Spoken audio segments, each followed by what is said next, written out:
चलिए बेटा आज की क्लास स्टार्ट करते हैं। बेटा आज की क्लास में हमें करना क्या है, गुडविल चैप्टर के अंदर हम simple average profit method finish कर चुके थे।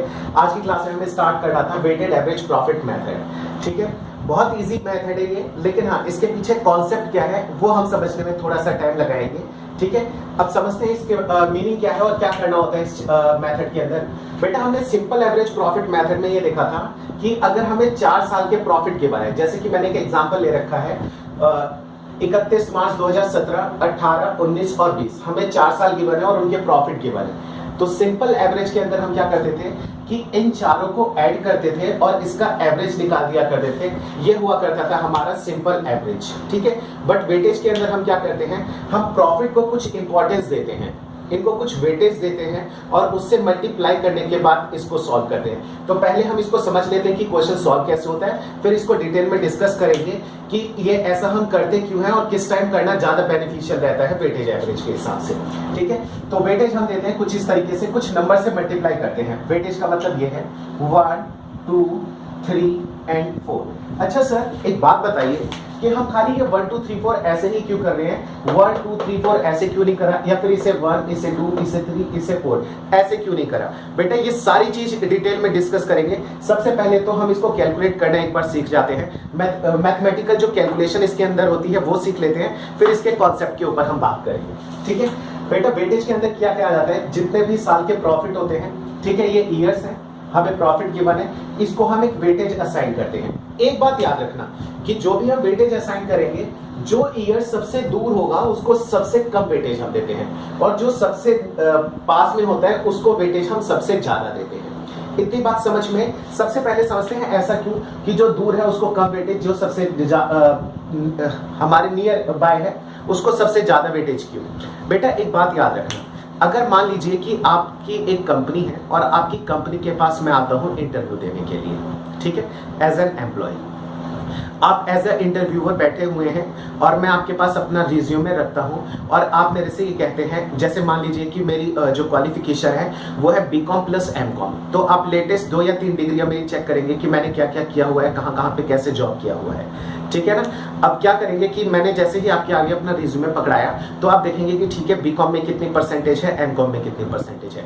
आप ये कहोगे मेरे से कि आपके बीकॉम और एमकॉम में तो इतनी परसेंटेज है, ठीक है, जैसे कि एवरेज में मान लेता हूं कि 50 के आसपास परसेंटेज है मेरी। ठीक है, तो तुरंत मैंने आपसे रिप्लाई करा कि सर ये खाली बीकॉम एमकॉम के मेरी परसेंटेज इतनी थी, मैं जब नर्सरी में था ना तो मेरी 90 प्लस परसेंटेज आती थी, नर्सरी में भी 90 प्लस थी, केजी में भी 90 प्लस थी, फर्स्ट में भी 90 प्लस थी, इवन 5th क्लास तक जब मैं था तो मेरी 85 प्लस परसेंटेज आया करती थी। तो एक बात बताइए, आप मुझे जज कहाँ से करेंगे, मेरे बहुत ज्यादा पास्ट से या बिल्कुल नियर बाय जो पास्ट होगा वहां से जज करेंगे। डेफिनेटली आप मेरे को बिल्कुल मेरे नियर बाय पास्ट से जज करेंगे। ठीक है, तो याद रखना, इसलिए जो हम मल्टीप्लाई होता है, जो सबसे नियर बाय पोर्शन होता है उसको सबसे ज्यादा वेटेज दी जाती है। रीजन क्या है, इसका इंपैक्ट क्या पड़ेगा वेटेज का, वो अभी हम सीखेंगे। बस इतना समझ जाना, जो ईयर सबसे दूर होगा सबसे कम वेटेज, जो सबसे पास में है उसको सबसे ज्यादा हम वेटेज देते हैं, और ऐसे करके 1, 2, 3, 4 से हम मल्टीप्लाई कर देते हैं। अगर असर खाली 3 साल ही होते तो 18, 19, 20 होता तो हम 18 को 1 से मल्टीप्लाई करते, इसको 2 से करते, इसको 3 से हम मल्टीप्लाई करते। अच्छा अगर सर 5 साल होते तो, अगर यहाँ पे 2016 होता तो हम क्या करते, तो 2016 वाले प्रॉफिट को हम 1 से मल्टीप्लाई करते, 17 को 2 से, इसको 3 से, 4 से, और 2020 के प्रॉफिट को हम 5 से मल्टीप्लाई करते हैं। सबसे पहले इसका आंसर एक बार निकालते हैं और उसके बाद इसके कॉन्सेप्ट को समझते हैं। बेटा सबसे पहले हम क्या करेंगे, अब यहाँ पे जो ये हमारा वेटेड प्रॉफिट हम निकालेंगे। वेटेड प्रॉफिट कितना निकल के आ जाएगा, ये निकल के आ जाएगा 1 लाख, 2,40,000, 4,50,000, 36,72, 7,20,000। ठीक है, इसका हम करेंगे टोटल। ठीक है, 1, 2, 3, 0, 7, 11 कैरी 1, 7, 3, 10, 4, 14 और कैरी 1, 15। बेटा ये आ गया हमारा टोटल वेटेड प्रॉफिट। ये तो है हमारा टोटल वेटेड प्रॉफिट। हमें निकालना क्या होगा, हमें निकालना होता है वेटेड एवरेज प्रॉफिट। ठीक है। वेटेड एवरेज प्रॉफिट कैसे निकलता है, WAP, मैं शॉर्ट में लिख देता हूं इसे WAP। बेटा वेटेड एवरेज प्रॉफिट निकालने के लिए हमें क्या करना होता है कि ये जो भी वेटेज होती है इसको हम यहां पे ऐड कर लेते हैं, 4 + 3, 3 + 2 + 1 दैट इज 10। ठीक है, तो जो भी हमारा टोटल वेटेड प्रॉफिट है यानी कि 15,10,000, इसको हम 10 से डिवाइड कर देंगे, 15,10,000 डिवाइडेड बाय 10, तो मेरा वेटेड एवरेज प्रॉफिट कितना निकल के आ जाएगा, 1,51,000। बेटा ये है मेरा क्या, वेटेड एवरेज प्रॉफिट निकल के आ गया है। ठीक है, अब वेटेड एवरेज प्रॉफिट मेथड के हिसाब से जब मुझे गुडविल कैलकुलेट करना होगा तो गुडविल का हमारा फॉर्मूला होता है goodwill is equals to weighted average profit into number of years purchase. ठीक है, नंबर ऑफ ईयर परचेज आपको बहुत अच्छे से पता है। वेटेड एवरेज प्रॉफिट हमने अभी निकालना सीख लिया, बहुत आसान है। कैसे निकाला जाता है मैं आपको फिर से बता देता हूं कि जो भी हमें प्रॉफिट गिवन है उसको कुछ वेटेज असाइन करते हैं हम, जो सबसे ईयर दूर होता है उसको सबसे कम वेटेज उसको 1 करते हैं, और जैसे जैसे वो क्लोज आते चले जाएगा उसको हम 1 2 3 4 से मल्टीप्लाई करते हुए चले जाते हैं। ठीक है, उसके बाद जो भी प्रॉफिट है उसको वेटेज से मल्टीप्लाई कर देते हैं। ठीक है, 1 लाख इंटू 1 120 इंटू 2 240, 150 इंटू 3 450 और 180 इंटू 4 720। इन सबके टोटल को हम क्या करेंगे, जो टोटल वेटेड है, ठीक है ना, जो टोटल वेटेज है उससे हम डिवाइड कर देंगे, यानी कि टोटल वेटेड प्रॉफिट आ गया, टोटल वेटेज आ गया 10, तो 15,10,000 डिवाइडेड बाय 10, हमारा वेटेड एवरेज प्रॉफिट निकल के आ जाएगा 1,51,000। गुडविल निकालने का फॉर्मूला हमारा क्या होता है, weighted average profit into number of years purchase. Number of year purchase question में गिवन रहता है, वेटेड एवरेज प्रॉफिट कैसे निकालते हैं वो हमने डिस्कस कर लिया है। एक चीज और याद रखना आप लोग, क्या कि जो भी ये हमारा प्रॉफिट है ये कौन सा प्रॉफिट है, क्योंकि प्रॉफिट में कई बार क्या होता है कुछ एबनॉर्मल इफेक्ट्स जो होते हैं उसके अंदर एडेड रहते हैं, फिर उसमें से माइनस रहते हैं। तो याद रखना अगर कोई भी एबनॉर्मल इफेक्ट उसके अंदर पहले से इंक्लूड है तो पहले हम उसको रिमूव करेंगे, उसको पहले नॉर्मल प्रॉफिट हम बनाएंगे।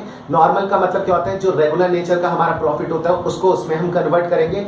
उसके बाद जो फाइनल अमाउंट निकल के आता है, जितने भी क्वेश्चन हमने पीछे किए थे, जो फाइनल प्रॉफिट हमारा निकल के आएगा उसको हम ये वेटेज असाइन करेंगे। आई होप कि आपको ये बातें समझ में आ गई होंगी।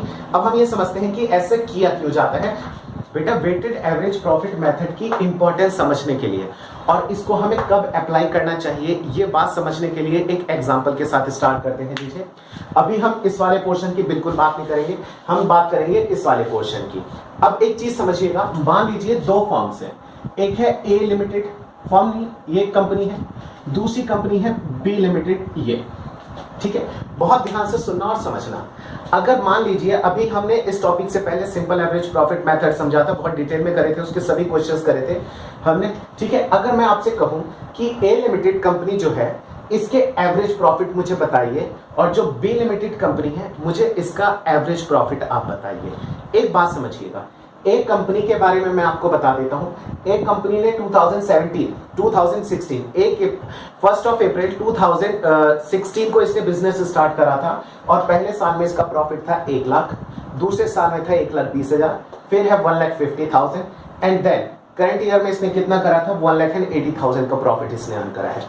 बी लिमिटेड ने भी साथ में बिजनेस स्टार्ट करा था 1 अप्रैल 2016 को, 31 मार्च 2017 को ईयर एंड हुआ, प्रॉफिट था 1,80,000।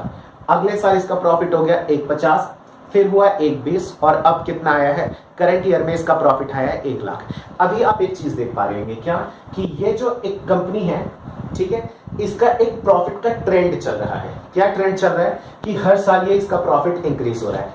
इस कंपनी का एक ट्रेंड चल रहा है कि हर साल इसका प्रॉफिट डिक्रीज हो रहा है। ठीक है ना, अगर मैं आप लोगों से कहूं कि इन दोनों कंपनीज को अगर आपको परचेज करना है और सिंपल एवरेज प्रॉफिट मेथड से आप इसके गुडविल का अमाउंट निकाल लीजिए, तो सबसे पहले आप इसका सिंपल एवरेज निकालोगे, और अगर आप इसका सिंपल एवरेज निकालोगे तो ध्यान से देखना क्या निकल के आएगा।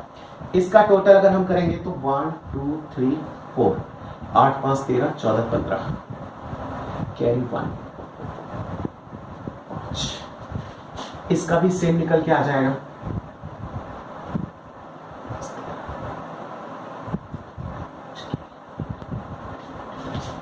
ठीक है। अगर आपको अब मैं कहूं कि इसका आप एवरेज प्रॉफिट निकालिए तो आप क्या करोगे, 5,50,000, ठीक है, 5,50,000 डिवाइडेड बाय 4, इसका क्या करोगे 5,50,000 एंड डिवाइडेड बाय 4, इसका अमाउंट निकालते हैं।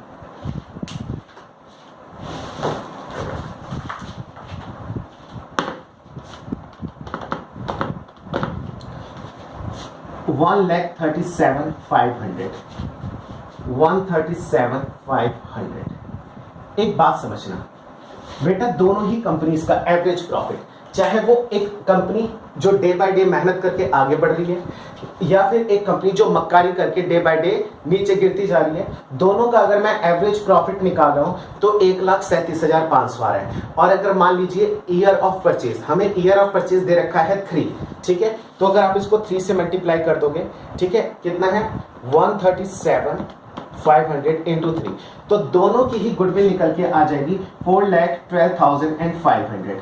अब आप एक बात बताइए, कायदे में दोनों ही प्रॉफिट का जो हमारा ये निकल के आ रहा है गुडविल का अमाउंट, ये दोनों का ही सेम निकल के आ रहा है। मैंने क्या माना कि मान लीजिए goodwill number of year purchase 3 दे रखा है, अगर मैं 3 से मल्टीप्लाई करता हूं तो ये अमाउंट निकल के आया है, यानी कि इसकी मैं मल्टीप्लाई कर देता हूं 3 से तो निकल के क्या आ जाएगा, ये, इसकी भी मैंने मल्टीप्लाई कर दी 3 से तो क्या निकल के आ जाएगा, ये अमाउंट निकल के आ जाएगा, यानी कि ये हमारी टोटल गुडविल निकल के आ गई।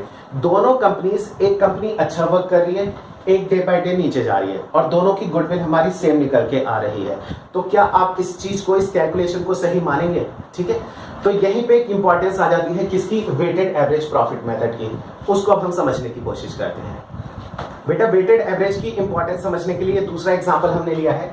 अब मान लेते हैं कि ए लिमिटेड ये है ए लिमिटेड और ये है बी लिमिटेड, सेम क्वेश्चन है, ठीक है, जो क्वेश्चन मैंने पहले यहां पे लिखा हुआ था वही सेम क्वेश्चन है, बस पहले हमने कैलकुलेशन करी थी सिंपल एवरेज प्रॉफिट मेथड के हिसाब से, अब हम करेंगे वेटेड एवरेज प्रॉफिट मेथड के हिसाब से सेम क्वेश्चन को, तो हमें डिफरेंस समझ में आ जाएगा। देखिए हमारा प्रॉफिट कितना था, 1,00,000, 120, 150 एंड 180, पहले भी हमने ये ले रखा था, अभी भी हमें सेम ले रखा है। इसकी वेटेज हम कितनी असाइन करेंगे, 1, 2, 3, 4। हमने पढ़ा था कि जो सबसे दूर होगा सबसे कम और जो सबसे नियरेस्ट है उसको सबसे ज्यादा वेटेज देंगे।